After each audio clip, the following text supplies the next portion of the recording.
ആകാശവാണി.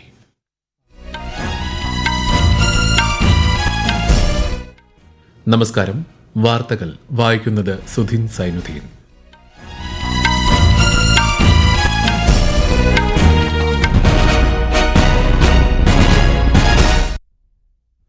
പ്രധാന വാർത്തകൾ. Combined commanders കോൺഫറൻസിന്റെ ഉദ്ഘാടനം പ്രധാനമന്ത്രി നരേന്ദ്രമോദി കൊൽക്കത്തയിൽ നിർവഹിച്ചു. ബീഹാറിൽ 40,000 കോടി രൂപയുടെ വികസന പദ്ധതികൾക്കും തുടക്കം കുറിച്ചു. ഇന്ത്യ ഉടൻ നക്സലിസത്തിൽ നിന്ന് മുക്തി നേടുമെന്ന് കേന്ദ്ര ആഭ്യന്തരമന്ത്രി അമിത്ഷാ. കേന്ദ്ര സർക്കാരിന്റെ ഈ വർഷത്തെ സ്വച്ഛതാ ഹി സേവ ക്യാമ്പയിന് മറ്റന്നാൾ തുടക്കമാകും. വികസനത്തെ പിന്തുണയ്ക്കുന്നതിന് രാജ്യത്തെ എല്ലാ ജില്ലകളിലും AI അധിഷ്ഠിത സാങ്കേതിക വിദ്യകൾ പ്രയോജനപ്പെടുത്തണമെന്ന് കേന്ദ്രമന്ത്രി നിർമ്മല സീതാരാമൻ. 15ാം കേരള നിയമസഭയുടെ 14ാം സമ്മേളനത്തിന് തുടക്കമായി. ഏഷ്യ കപ്പ് ക്രിക്കറ്റിൽ UAE-ക്കെതിരെ ഒമാന് 173 റൺസ് വിജയലക്ഷ്യം. ശ്രീലങ്ക ഹോങ്കോങ് മത്സരം രാത്രി 8-ന്. വാർത്തകൾ വിശദമായി. 2025 വഖഫ് ഭേദഗതി നിയമത്തിലെ ചില വ്യവസ്ഥകൾ സ്റ്റേ ചെയ്ത് സുപ്രീം കോടതി.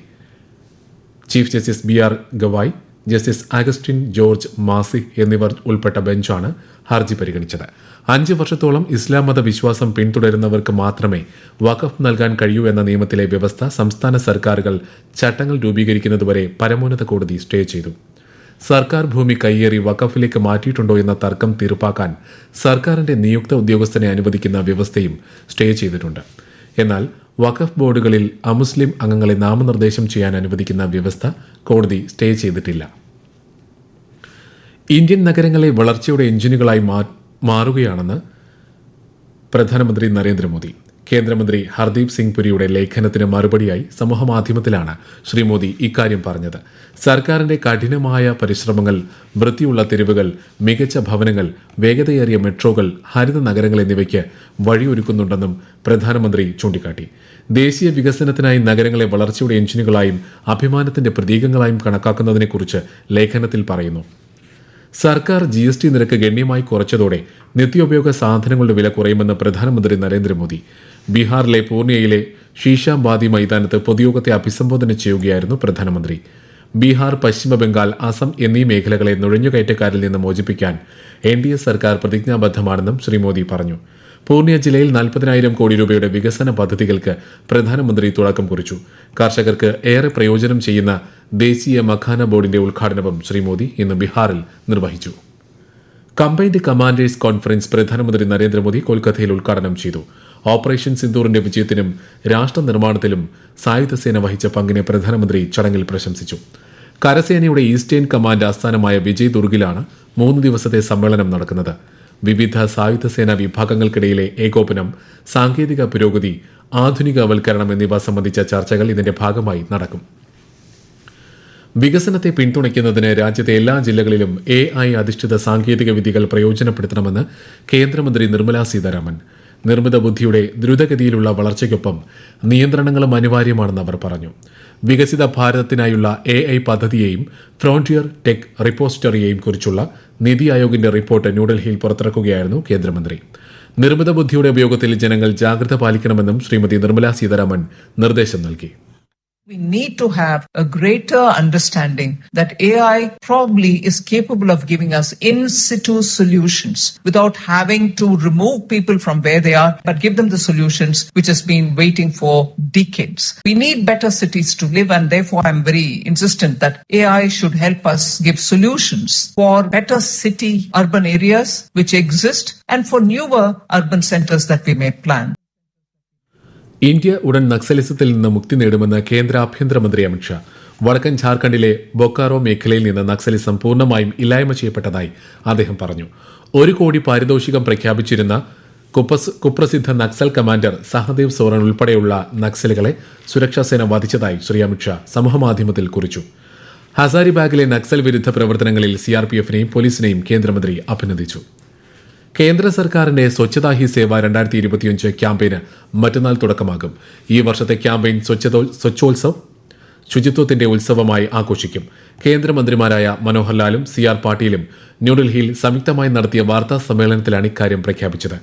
ക്യാമ്പയിനോടനുബന്ധിച്ച് ശുചിത്വ പരിപാടികൾ, തെരഞ്ഞെടുക്കപ്പെട്ട പ്രദേശങ്ങളുടെ സൗന്ദര്യവൽക്കരണം തുടങ്ങിയവ സംഘടിപ്പിക്കുമെന്ന് ശ്രീ മനോഹർ ലാൽ പറഞ്ഞു. ഇന്ത്യ പോലുള്ള വികസ്വര രാജ്യത്തിന് ഉൽപ്പന്ന നിർമ്മാണത്തിൽ ഉയർന്ന നിലവാരം നിലനിർത്തേണ്ടത് കാലഘട്ടത്തിന്റെ ആവശ്യമാണെന്ന് കേന്ദ്ര വാണിജ്യമന്ത്രി പീയൂഷ് ഗോയൽ. ന്യൂഡൽഹിയിൽ ഇന്റർനാഷണൽ ഇലക്ട്രോ ടെക്നിക്കൽ കമ്മീഷൻ IECയുടെ 89ാമത് പൊതുയോഗം ഉദ്ഘാടനം ചെയ്യുകയായിരുന്നു അദ്ദേഹം. ഉയർന്ന നിലവാരം പാലിക്കുന്നത് ചെലവ് വർദ്ധിപ്പിക്കുന്നില്ല, മറിച്ച് പുനരുപയോഗക്ഷമത പ്രോത്സാഹിപ്പിക്കുകയും പാഴാക്കൽ കുറയ്ക്കുകയും സുരക്ഷ ഉറപ്പാക്കുകയും ചെയ്യുന്നതിലൂടെ ചെലവ് കുറയുമെന്നും കേന്ദ്രമന്ത്രി പറഞ്ഞു. 15ാം കേരള നിയമസഭയുടെ 14ാം സമ്മേളനത്തിന് തുടക്കമായി. മുൻ മുഖ്യമന്ത്രി VS അച്യുതാനന്ദൻ, മുൻ speaker PP Thankachan, Vazhoor Soman MLA എന്നിവർക്ക് സഭ ചരമോപചാരം അർപ്പിച്ചു. സ്പീക്കർ, മുഖ്യമന്ത്രി, പ്രതിപക്ഷ നേതാവ്, കക്ഷി നേതാക്കൾ തുടങ്ങിയവർ അനുശോചനം രേഖപ്പെടുത്തി. ചരമോപചാരത്തിന് ശേഷം ഇന്നത്തേക്ക് പിരിഞ്ഞ സഭ നാളെ രാവിലെ 9 മണിക്ക് വീണ്ടും ചേരും. ഈ വാർത്തകൾ ആകാശവാണിയിൽ നിന്ന്. ആകാശവാണി വാർത്തകളും വാർത്താ അധിഷ്ഠിത പരിപാടികളും All India Radio news Thiruvananthapuram YouTube ചാനലിലും at All India Radio news Thiruvananthapuram Facebook പേജിലും AIR ന്യൂസ് _ ഇൻസ്റ്റഗ്രാം അക്കൌണ്ടിലും at AIR news _ TVM X ഹാൻഡിലും ലഭ്യമാണ്. ആദായനികുതി റിട്ടേണുകൾ ഫയൽ ചെയ്യാനുള്ള സമയപരിധി ഈ മാസം 30 വരെ നീട്ടിയതായി സമൂഹമാധ്യമത്തിൽ പ്രചരിക്കുന്ന വാർത്തകൾ വ്യാജമെന്ന് ആദായനികുതി വകുപ്പ്. റിട്ടേണുകൾ സമർപ്പിക്കാനുള്ള സമയപരിധി ഇന്ന് അവസാനിക്കും. തീയതി നീട്ടിയെന്ന വ്യാജ പ്രചാരണങ്ങൾ വിശ്വസിക്കരുതെന്നും വിവരങ്ങൾക്ക് ഔദ്യോഗിക പേജുകളെ മാത്രം ആശ്രയിക്കണമെന്നും ആദായനികുതി വകുപ്പ് നിർദ്ദേശം നൽകി. വ്യാപാര സംബന്ധമായ UPI പണമിടപാടുകളുടെ പ്രതിദിന പരിധി വർദ്ധിപ്പിച്ച് national payment corporation of India. തിരഞ്ഞെടുത്ത വിഭാഗങ്ങളിലെ പേഴ്സൺ ടു മെർച്ചന്റ് പണമിടപാടുകളുടെ പരിധി 10 ലക്ഷം രൂപയായാണ് ഇന്നു മുതൽ വർദ്ധിപ്പിച്ചത്. വ്യക്തിഗത പണമിടപാടുകളുടെ പരിധി 1 ലക്ഷം രൂപയായി തുടരും. പൊതുസേവനവും സദ്ഭരണവും ലക്ഷ്യം വെച്ചുള്ള പരിശ്രമമാണ് കഴിഞ്ഞ 11 വർഷമായി നടത്തിവരുന്നതെന്ന് കേന്ദ്ര സർക്കാർ. ഈ പരിശ്രമങ്ങളുടെ ഭാഗമായി രാജ്യം മികച്ച പുരോഗതിയാണ് കൈവരിച്ചത്. മോദി സർക്കാരിന്റെ ഇടപെടൽ നമ്മുടെ പരിസ്ഥിതിയെയും ജൈവ വൈവിധ്യത്തെയും എങ്ങനെ മാറ്റിമറിച്ചു എന്നാണ് ഇന്നത്തെ സേവാ പർവിലൂടെ വിശദമാക്കുന്നത്.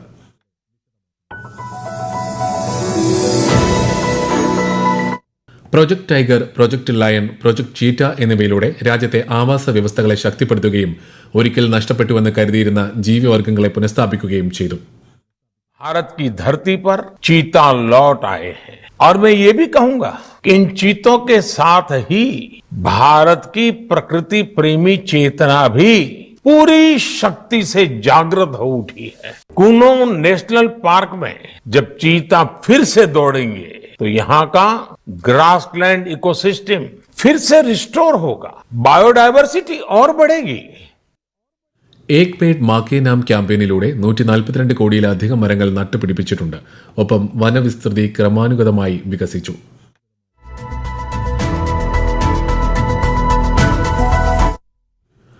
ഈ മാസം 3-ന് GST കൌൺസിൽ പ്രഖ്യാപിച്ച GST പരിഷ്കാരങ്ങൾ സാധാരണക്കാർക്ക് വലിയ ആശ്വാസമാകുമെന്ന് കേന്ദ്ര സർക്കാർ.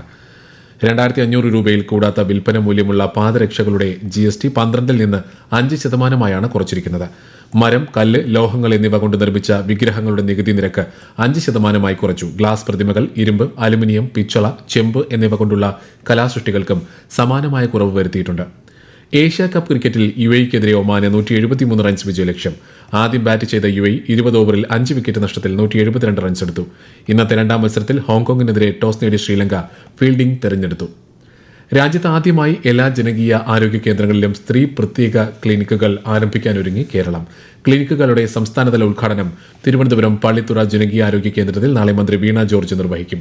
സംസ്ഥാനത്താകെ 5415 ജനകീയ ആരോഗ്യ കേന്ദ്രങ്ങളിലും സേവനം ലഭ്യമാകും. എല്ലാ ചൊവ്വാഴ്ചയും പ്രവർത്തിക്കുന്ന ക്ലിനിക്കിലൂടെ വിളർച്ച, രക്താതിമർദ്ദം, പ്രമേഹം, ക്യാൻസർ സ്ക്രീനിംഗ്, മറ്റ് ആരോഗ്യ പ്രശ്നങ്ങൾ കണ്ടെത്താനുള്ള പരിശോധനകൾ എന്നിവ നടക്കും. കേരളത്തിൽ വോട്ടർമാരുടെ ബോധവൽക്കരണവും പങ്കാളിത്തവും ലക്ഷ്യമിട്ട് മുഖ്യ തെരഞ്ഞെടുപ്പ് ഓഫീസർ 2 പുതിയ പദ്ധതികൾ പ്രഖ്യാപിച്ചു. വോട്ടർ സാക്ഷരതാ ക്ലബ്ബുകളെ സജീവമാക്കാനായി stay ready SIR is coming ക്യാമ്പയിനാണ് ആദ്യത്തേത്. CEO അറ്റ് ഉന്നതി ആണ് രണ്ടാമത്തെ പദ്ധതി. പ്രധാന വാർത്തകൾ വീണ്ടും. കമ്പൈൻഡ് കമാൻഡേഴ്സ് കോൺഫറൻസിന്റെ ഉദ്ഘാടനം പ്രധാനമന്ത്രി നരേന്ദ്രമോദി കൊൽക്കത്തയിൽ നിർവഹിച്ചു. ബീഹാറിൽ 40,000 കോടി രൂപയുടെ വികസന പദ്ധതികൾക്കും തുടക്കം കുറിച്ചു. ഇന്ത്യ ഉടൻ നക്സലിസത്തിൽ നിന്ന് മുക്തി നേടുമെന്ന് കേന്ദ്ര ആഭ്യന്തരമന്ത്രി അമിത്ഷാ. കേന്ദ്ര സർക്കാരിന്റെ ഈ വർഷത്തെ സ്വച്ഛതാ ഹി സേവ ക്യാമ്പയിന് മറ്റന്നാൾ തുടക്കമാകും. വികസനത്തെ പിന്തുണയ്ക്കുന്നതിന് രാജ്യത്തെ എല്ലാ ജില്ലകളിലും AI അധിഷ്ഠിത സാങ്കേതിക വിദ്യകൾ പ്രയോജനപ്പെടുത്തണമെന്ന് കേന്ദ്രമന്ത്രി നിർമ്മലാ സീതാരാമൻ. 15ാം കേരള നിയമസഭയുടെ 14ാം സമ്മേളനത്തിന് തുടക്കമായി. ഏഷ്യ കപ്പ് ക്രിക്കറ്റിൽ UAEക്കെതിരെ ഒമാന് 173 റൺസ് വിജയലക്ഷ്യം. ശ്രീലങ്ക ഹോങ്കോങ് മത്സരം രാത്രി 8-ന്. വാർത്തകൾ കഴിഞ്ഞു. അടുത്ത വാർത്താ പ്രക്ഷേപണം രാത്രി 8:35.